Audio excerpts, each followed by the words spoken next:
Dancing shoes.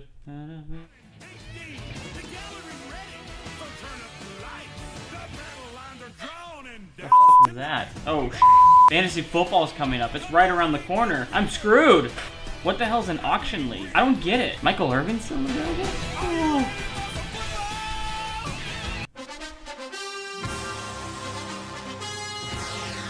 Hey sports fans, what's going on? It is Greg with Fullcourt Nerd, and fantasy football is in fact right around the corner. My goal of this video is to help you run your own league and be your own commissioner, and really do it for little or no cost at all. So let's continue on. I'm going to break down how I run my league, so hopefully that way it will help you run your league. The point of this video is to help you utilize free things that will make the most out of your league, so you don't have to pay websites or any other things to collect money or anything like that. So I'm really trying to help you get the most bang for your lack of dollar, because I don't want you to spend money. You don't have to. I don't, and it works just fine. You just got to put a little bit of effort in, and you will have an amazing league. Step one, you really just need to figure out what you want the league to look like. Is it going to be a paid league, or is it going to be a free league? From my experience, there is less to do with a free league, but there's a lot more turnover season over season with members leaving and joining and everything like that, as opposed to a paid league.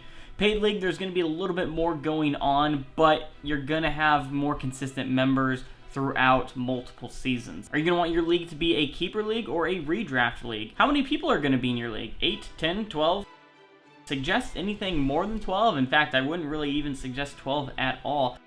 Really good number. Personally, I prefer an 8-man league just because it spreads talent out a little bit more effectively, and it really just makes everybody competitive so that everybody has a chance to actually win. What website will be hosting your league? You could go balls to the wall and do it all offline and calculate the stats yourself, or you could let technology help you, because it's 2015. You have ESPN, CBS, Yahoo, NFL.com. Those are just 4 that pop into my head. I'm sure there are a bunch of others out there, so just figure out which one is going to work best for you. Really, today it's going to come down to who has the best app experience too, because we are all checking on our smartphones and iPads and whatnot anyways. What will the roster look like? Now, in my league, we actually have restrictions on the roster so that your starting lineup, you have to have those exact same positions on your bench, and it helps out with tiebreakers. That's just another thing that helps spread out the talent. So in our league, we can only carry 4 running backs on our roster, but you cannot carry less than 4. You have to have 4 exactly. You have to have 2 quarterbacks, I think 5 wide receivers, so on and so forth. And also, you might want to check out if you want to do defense as a whole unit, or if you want to do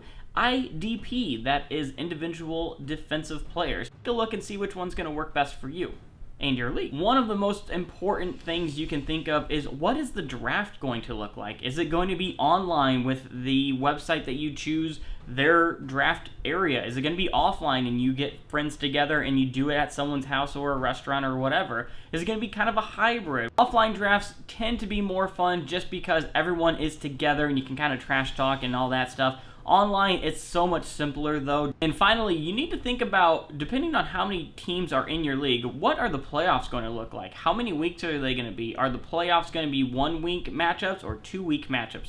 One round takes 2 weeks to actually complete. Are you going to have a winner's bracket and a loser's bracket? Personally, in our league, we do a winner's bracket and they get the money and the big trophy at the end, and we have a loser's bracket that gets kind of a trophy and some kind of punishments too. Now we're going to talk about planning. First off, you're going to want to get things planned as early as you possibly can. For an example, my league knew when the league fees were due, when the keeper's deadline was, and when the actual draft was, about 4.5 months before those actual dates. And really, that's just to plan everything ahead for me. That way nobody really has the excuse of, oh, I didn't know, I didn't have the money. Well, you kind of knew 4 months ago that the money was going to be due on this date, and here's how much. There's really no excuse for that kind of lack of preparation on their end. You can just find someone else to fill their spot and be none the wiser. And you're not up against the deadline of having to get the draft, because you have about a month and a half buffer between league fees and draft to kind of get everything figured out. And going with that, if you are doing a paid league, money is the absolute most important thing for a commissioner, because you don't want to be out any extra league fees, and you don't want to shortchange your winners because the guy in last place or second to last place decided, you know what, it's not worth it for me to put my league fees in this year. That's why I am a big endorser of getting that up front before you even start the league. Make sure you get everyone's money, have them send it to you on PayPal or whatever, then just use Sheets from Google and you can just keep track of everything. Here we are, we use Facebook. It's kind of our message board just because on some websites it's difficult to see what new messages are going up, and really if you wanted to do just a fun trash talking video, it's just a lot easier to put it on Facebook. Here we go, just to kind of give you an idea of the events that are coming up. We have the league fees due on the 14th, preseason trade period on the 17th, that's when it opens. The preseason trade period closes at 11:59 Central Standard Time on the 28th. Keepers are due by September 4th by 11:59 p.m. Again, that's just a reminder, and then the actual event itself, and then the draft. Again, this has all been set up 4.5 months in advance, so everybody knows this information. Okay, and this is where we have everything else going on. So I'm going to bring your attention to my league's money breakdown. Now, as you can see on the side, I have a key just so I know what should go in what area. We're looking to collect about $400 in total league fees for everybody. Each week, the high score is going to get $10. So just to give you an example of how that's going to look.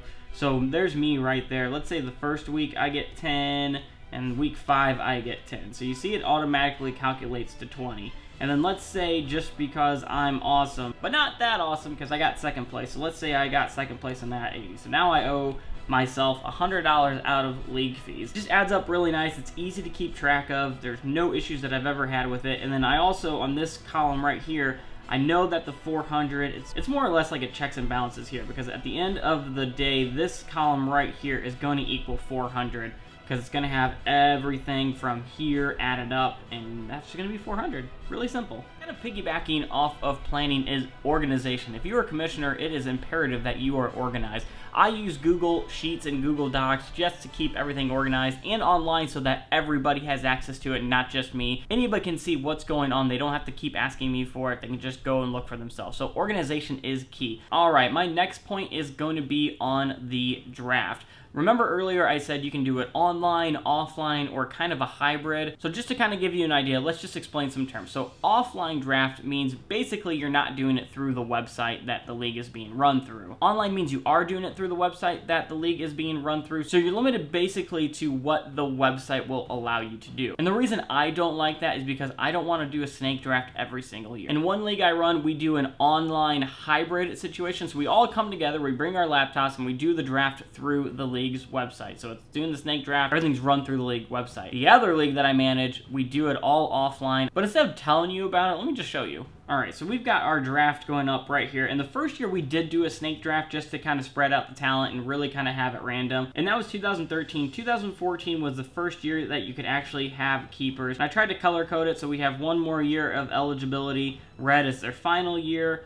Obviously, no one's in their final year as of yet. And in the 2014 season, we actually had some trades go through in our league. So I had to add another color to make sure that those were accounted for as well. Everything was in the Facebook page. I just transferred it over to the Google Sheet over here. Now, the nice thing about this is, let's say that they are going to go with DeMarco Murray. So I just go over here. He is a running back. There we go. I fill in his name, his position, and that's it. And that's pretty much all you got to do. The nice thing about doing Google Drive, predominantly most of us are in the Chicago area, but we have people who live in Texas. Doing it on here, they are able to go on and view this real time as we're doing the draft. And we just do a Google Hangout or a conference call to bring them in so that they have time to draft. The reason we set it up like this is because we did not want to do a snake draft every single year.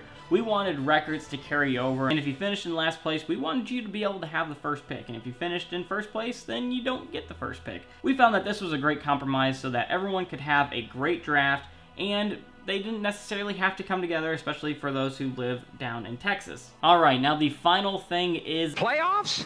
We have an 8-man league. 4 people get into the playoffs, and when I say get into the playoffs, they are in the money bracket, so to speak. And as you saw earlier, the top 3 teams that finish in the playoffs actually get money. 4th is in fantasy football hell, where you're just good enough to get into the playoffs, but you're enough not to get any money. But what about the other 4 teams in my league that aren't in that money bracket? Gentlemen, I present to you a Sacco. I like it. Beautiful. I like it a lot. You are the worst. Nice. What's that thing on top? This is the Sacco del Toro, otherwise known as a bull scrotum. You're literally the worst people I've ever known. Thank you. Oh, you're just saying that. You're all sacks of shit. How about that? Here's to the Sacco. Sacco. Love it. Hope I never win it. Smells like a new car. We did a loser's trophy. I would highly recommend. The playoffs are going to take care of themselves. The money's going to take care of itself. Do something for the consolation bracket because you really don't want to be in that bracket and you certainly don't want to lose it. So it just adds a little bit more competition to those who are not playing for money. But yeah, that's how I run my fantasy football leagues. If you have any questions, just let me know in the comments below. Get me over at Facebook if you'd like or on Twitter at Fullcourt Nerd. Until next time, see you on the green and good luck with your league. Hey, I hope you enjoyed this video. Go ahead and subscribe to the channel because it really helps us out a lot. And if you have a couple of minutes, please check out some of our other videos. And of course, don't forget to follow us on Facebook, Twitter, Instagram, and Periscope.